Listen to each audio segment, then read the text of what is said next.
I'm Dale Weber, the president of the Portland Symphonic Choir. Welcome to all our choir members and guests, especially those who may be tuning in for the first time. This is, however, the last of our four-part Masterworks series.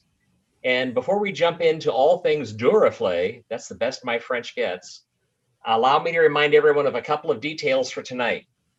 For choir members joining with via Zoom, because we're also streaming on YouTube, please remember to keep your microphone in the mute mode so we don't have the joy of unsynchronized music murmurs or kitty purring like at my house. She's getting to be a famous cat, I think.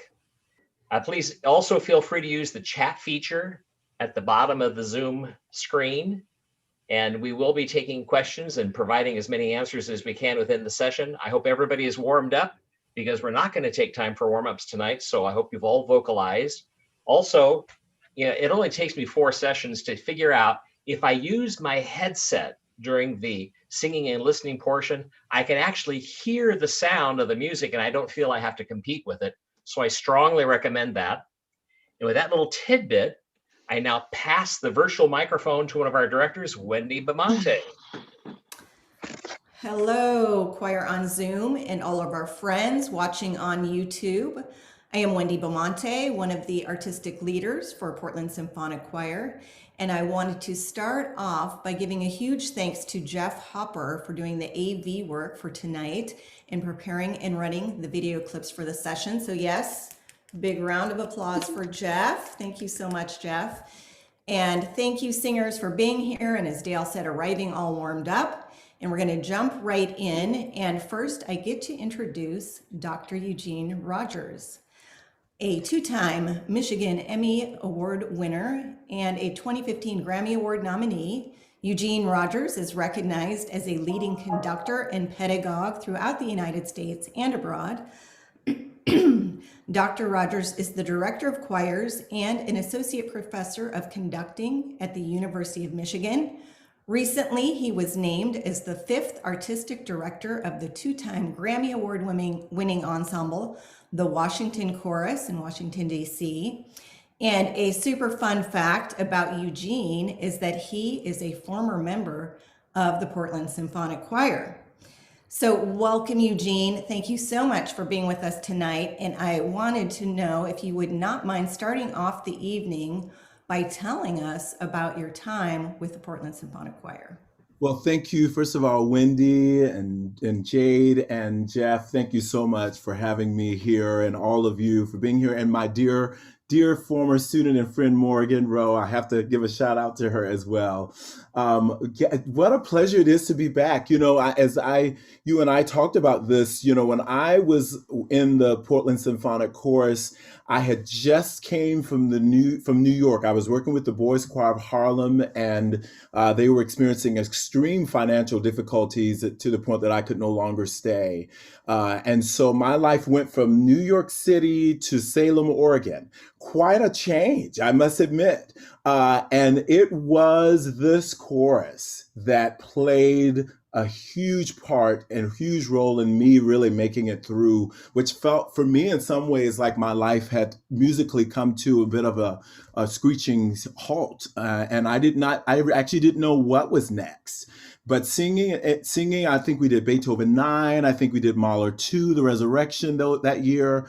I mean, gosh, I think back on that time as being pivotal in me sort of finding my way back, if you will, to music. So I have a very special place in my heart for the Portland Symphonic Chorus. And it's good to see those of you who were in that chorus at that time. I think that was 2003, 2004, around that time. So gosh, it's almost 20 years ago. It's a long time ago, but special place. Well, let's begin. I can't personally think of a better way to begin our week than with the Duruflé Requiem. It is truly one of my all-time favorite works. I think our world needs this music right now. When we think about and so I want to dedicate it tonight as we sing through the work and talk about it to all the lives we've lost during this pandemic or due to social injustices. This work really speaks so much about comfort and peace, and I think we could all use that right now. Durufle states the following: "This requiem is not an ethereal work singing of detachment from human concerns. In the unchanging form of Christian prayer, it reflects the anguish of humanity faced with the mystery of its final end." I think that is so beautifully stated. And when I think of the work, it just really is everything musically that we love so much about that is encapsulated in those words. My goal tonight is to talk through various aspects, sing through the work. I'm curious though, just to see those of you with a show of hands or even with your virtual hands, how many of you have actually performed the work? I'd love to see that. Yeah, okay. About less than half or so. Yeah, it's interesting enough. It's one of those things that because you've got so many versions, which version do you do? The organ, and we'll talk about all of that. For me, this work first really became special to me when I was a doctoral student. And for one of my lecture recitals, I programmed this requiem. And I must be honest, I have been forever hooked. I work with my graduate students on the work. I've performed it a couple of times. I think it's just magnificent. Maurice Durufle was born, dates are 1902 to 86, born in the north of France. He was an organist, composer, and teacher. And in approaching his requiem, it's useful to point out that he was immersed in traditional ecclesiastical music. I mean, Gregorian chant for him really was as common as speaking, because he started with chant, whether it was composing and improvising on the organ. It was a part of his upbringing, even as a young boy, as a boy chorister with the Rouen Cathedral, which is where he started in 1912 when he was just 10 years old. He gravitated towards the organ, and so even at the conservatory, that's where he studied with Paul Dukas and started studying composition and organ. That sort of became his lay of the land. Not a lot of, when you think about Durufle, what do we know about him chorally? We know very little, right? We know about his Requiem, which was his very first choral work, which I still, when I think about that being his first time going after writing some beautiful choral music, that this was one of his first works. And we know, hopefully some of us maybe know his motets, his quatre motets, right? That are all based on, really all of his choral works are rooted in Gregorian chant. There's nothing as beautiful as his Ubi Caritas. I'm sure some of you have also had the chance to sing that work. Many people consider Durufle's Requiem to be the greatest chant-based requiem ever composed. And I think I'd have to agree. There's some debate about the origins of the work, but there is agreement that his publisher, Durand, commissioned him to write a choral requiem. At that time, he was writing a series of organ pieces on these chants. And for him, it was a simple task. He basically transformed his organ preludes into a work for orchestra, chorus, and organ. In 1946, he commented that he was satisfied by the adventure and size of the work in which he had embarked upon. I want you to imagine this. It was the 2nd of November in 1947, All Souls Day, during a memorial concert on a French radio station, when the actual premiere of the Durufle Requiem was heard. This was a memorial concert for all the French men and women who lost their lives during the war. And so there's no doubt that some believe that the Requiem was a response to the Second World War. But what we know for sure is that Durufle himself dedicated the work to the memory of his father, who died in February of that year. As I already sort of alluded to, there are three versions of the work. Some of you may have done the version that's just for organ. It's my favorite, but it definitely is. You need a really good organist if you're going to do this work with just. Or you hire the organist before you hire the soloist. If you're going to do that version, it was originally scored for chorus, soloists, and orchestra. And the version he first published, though, in 1948 was that one. And obviously then he has a reduced version for orchestra in 1961. Following both the liturgy and the French tradition, he divides the work into 9 movements. So what do we love about singing Durufle? Put a couple of things in the chat, would you? What do you love about singing the Duruflé Requiem? I want to hear from you. It can be basic. What do you love? Peace, harmonies, line. Oh, yes. All those, I saw those 3 first. Melodies. And for me, what makes the work so unique, and I believe has ensured its survival, is the ubiquitous presence of the Gregorian chant and modality integrated with 20th century harmonic ideas. So even though you've got this ancient art form, his ideas, his compositional ideas rooted in this 20th century context, while still giving us sometimes the purity of the chant, I think makes it timeless. Both Durufle and Fauré wrote their requiems to focus on the restful, peaceful nature of death. Think about the large romantic requiems that we're familiar with, the Verdi Requiem, the Berlioz Requiem, the Mozart Requiem, where you have huge, lots of fire and brimstone with the Dies Irae. Those become sort of pivotal parts that they set, very dramatic parts. Whereas this one has an aspiration towards happiness instead of doom and gloom of judgment. I think we all can, someone wrote that, I think one of the first things someone wrote was peace. The work often gets compared to Fauré because they both omit the traditional Dies Irae sequence that depicts the wrathful day of judgment, except for its inclusion in the Libera Me. And they assign the Kyrie Jesu to a soloist, a mezzo soprano or soprano soloist. And both works end with the beautiful In Paradisum, which I think that's, again, also one of my favorite. But Fauré uses no chant in his composition, which I think you all had a session on Fauré Requiem just a few weeks ago. Let's start, shall we? We're going to start with singing before I keep going. I think it's good to start singing. So let's begin with movements 1 and 2, and then we'll talk a bit more throughout the evening.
Thank you, Jeff.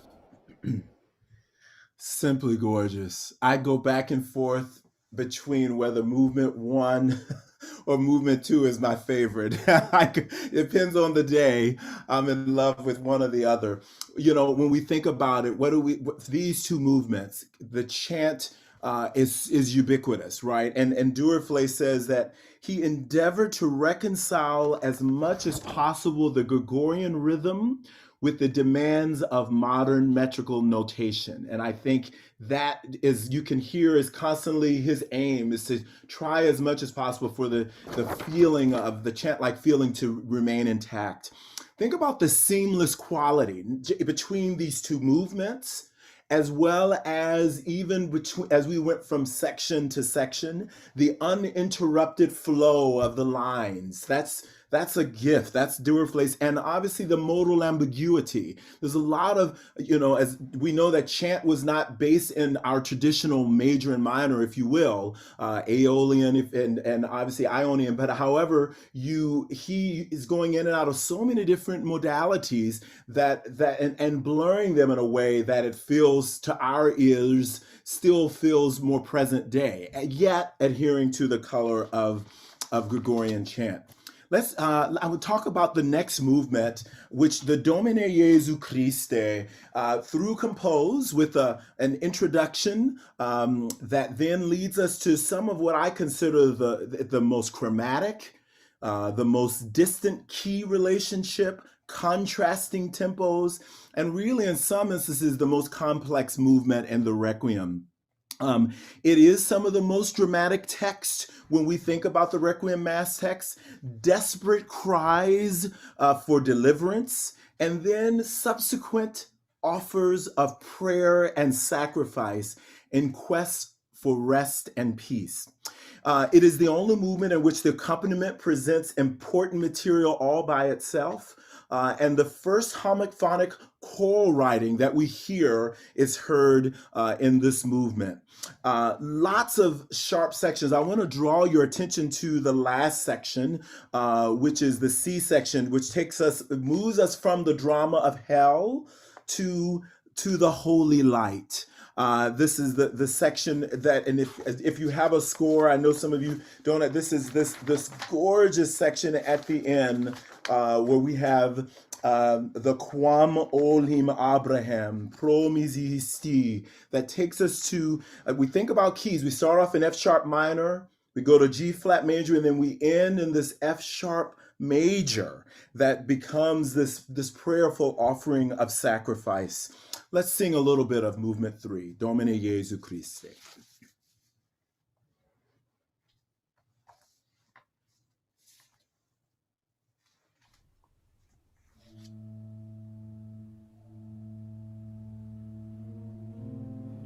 You may have to turn up your volume. It starts off very soft.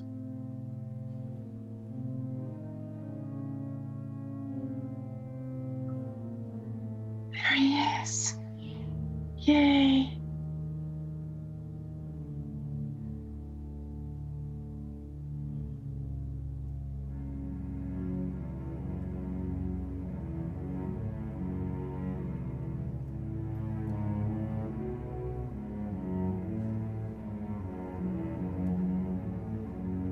See that material presented on its own in the pedal.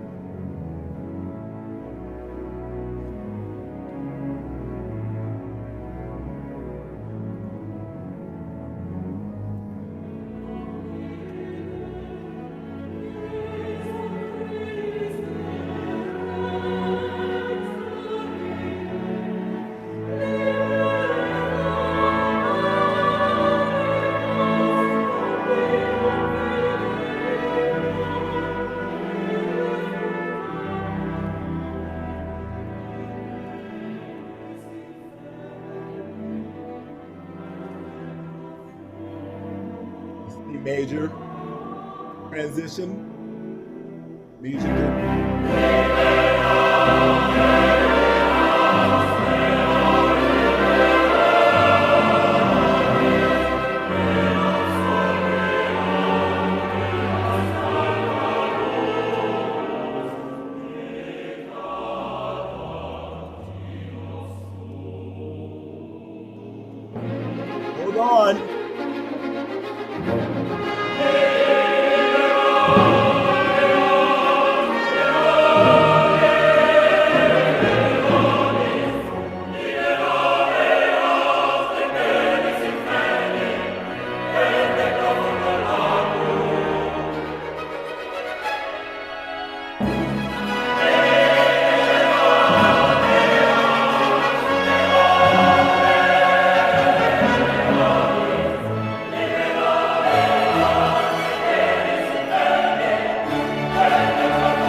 bring them into the holy light.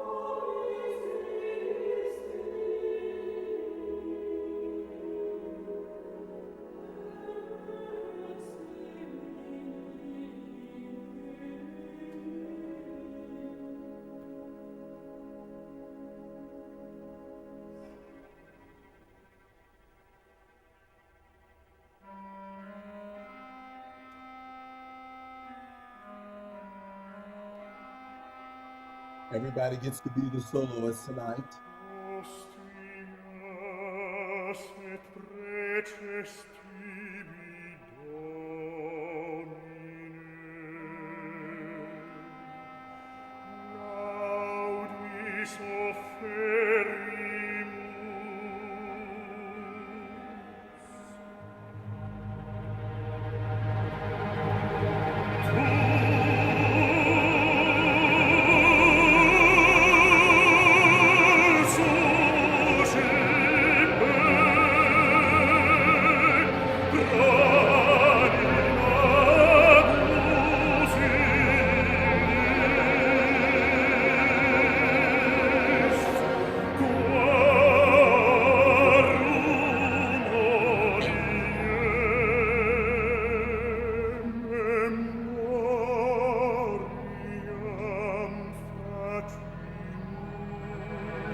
Tell you that added C sharp at the end, just it's just one note, but the color that it adds is so powerful. I always love when the sopranos and altos sing that last phrase after that baritone solo. I think it's just breathtaking. One of the things that you'll notice, and I want you to, I'll point this out, but notice the arc. Durufle has such a gift and really sort of creating a natural arc with his movements, and really the whole work some liken it as having two arcs, if you will, with the Sanctus becoming sort of the climax of this first arc. I see the Sanctus as the climax of the entire, of the sort of the central pillar of the entire movement, entire work, excuse me, composition. This is when I was doing my first performance of this work, conducting my first performance, this was the movement I struggled with the most, because this movement calls for such ease and such build up that if you go for too much rhythmic clarity or too much intensity right away, it takes away from this huge climax in the middle of it. I find pacing the Sanctus as a singer, as a conductor, I find it one of the hardest. The form of this one is it's ABA, which makes it, I think, a nice contrast to the other movements that are often have more sections. This has sort of three main sections, with the climax, of course, being this middle Hosanna section. Sanctus, everyone. Let's enjoy.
Magnificent.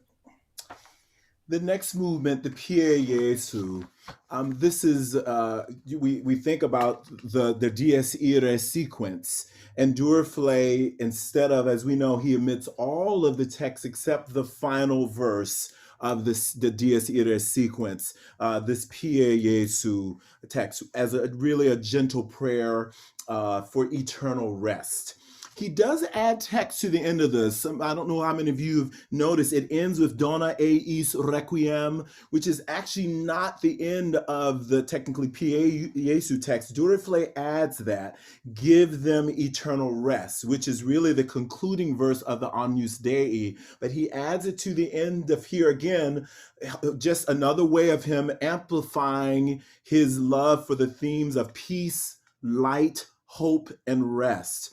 I love the cello. This is one of those movements for a conductor. Actually, it seems very easy, but believe it or not, it's so easy to miss a beat when it goes from 3 to 4, and so it's a little tricky. And the soloists as well. I find that I hire my soloists for this, knowing how well they can count, because they can really throw everything off if they're not quite locked into this feeling of 3 and 4 when it changes. What do you notice? You think about Fauré's Pie Jesu. The voice type is for soprano soloists. Well, I'm curious if you have thoughts about who the soprano is representing in Fauré versus who the mezzo soprano is representing in Durufle. I'd love to see some chat responses. What is the role of the soloist in compared to the Fauré? What is the role of the soloist in that? That's a boy soprano. This is a mezzo soprano. Any thoughts? Innocent, okay. Yeah, someone else?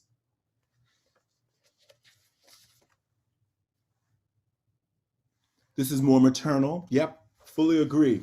The scholars have said that the Fauré is more of an appeal by an angel on behalf of humanity, whether the Durufle is a fallible human praying for others. So the mezzo soprano represents the maternal humanity praying for, versus the angel looking down, praying for our souls. I think that's a beautiful, it changes your perspective to me when I think about this solo and this movement. Let's sing through this. Pie Jesu.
Oh my gosh. I love, you think about his use of pedal tones and how yes, you'll get a pedal tone in the orchestra and the organ, but you get the pedal tone in the voice, and he does that several times throughout this work. And I love the way the voice is just that C constant reminding us, forever, forever, grant them rest. Oh, that is, woo! One of the best. And to think I almost skipped that one. I'm very glad I did not. Agnus Dei. This movement here would be such a great one-on-one theory class in sort of theme and variation, or how to take a melody and how many ways can you package it, because I think he does it so beautifully with this Agnus Dei. I have a nickname for this movement. I call this the movement of finding first notes, because it is very hard for the choir because of the way he transitions. Think about this. The chant is in G. You start off in G or D, sort of hypomixolydian, and the instrumentation is in C. The accompaniment is in C through E flat and then G. But you still have this chant that sort of lives in its own slightly different world.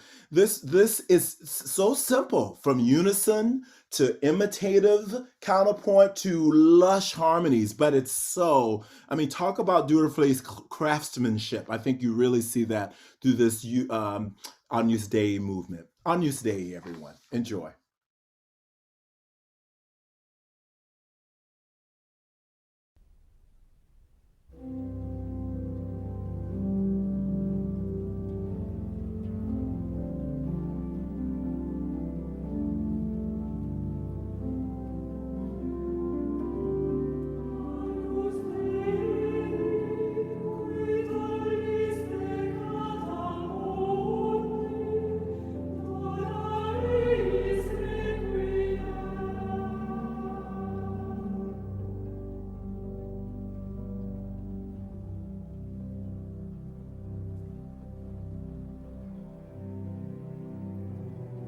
This melody.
I think the counter melodies and that movement, the freely composed melodic material that he adds, I have to say that's some of my favorites.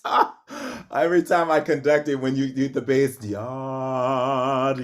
and then you get that free, beautiful melody, that such a beautiful pairing with the Agnus Dei chant. Luce Terna, really, this movement is where you can really see his attempt to have the meter change to match the sort of the reflection of the inflection of the text. However, it's interesting enough, though, it doesn't quite it line up with a syllabic stress. So you have to, as a choir and as a conductor, you're constantly working to make this movement with all the meter and where the accents occur to make it sort of still feel natural. I think the highlight of this movement are the unison, soprano and tenor unison that becomes a pedal tone. I talked about how he uses the voice as a pedal. This is to me the movement where you really see that in the choir. And then the altos and basses come back with the Requiem Aeternam text as a pedal to this beautiful music. I want to sing this because I think those sections are just really easy singing that just it's good for the soul to sing that material. So let's sing the Lux Aeterna.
And that seventh is just magic as it sort of as little sparkles of light, eternal. So we have about 7 minutes left. I don't know if we have time to do both movements, Wendy. So you can talk to me a little bit. Talk to me about time wise. We're not on a strict schedule, so Okay. I think we're all enjoying singing. So let's do it. Oh, wonderful, wonderful. That's fantastic, because how do you not do the In Paradiso? We have to Liberame, 4 distinct movements. I will say one thing about this, there's many who can think of this as sort of fear with fire, and I see this whole movement as a plea for mercy, even in the most dramatic moments. Okay, I'll stop talking. Let's go for it.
Never get tired of that. I love that last section. Leave it all. It's just absolutely heart-wrenching. Everyone, this has been a wonderful time. As before we sing our last movement, I just want to express my sincerest gratitude to Wendy. Thank you for having me, and Jade and Jeff. Thank you for your assistance tonight. It's just been great. This last movement, as we know in liturgical context, would be sung while the coffin is being carried to the grave after the Requiem Mass. I think harmonically, this is one of the most adventurous. You think about Durufle when he wrote this work and you hear some of these harmonies, some people would feel as if this is Eric Whitacre. Some of my students are like, is this an Eric Whitacre movement? No, this is not an Eric Whitacre movement. These harmonies existed before. But you'll hear some what we would consider very contemporary, sort of lush, sweet dissonances is how I like to describe them. This is In Paradiso.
Thank you, everyone.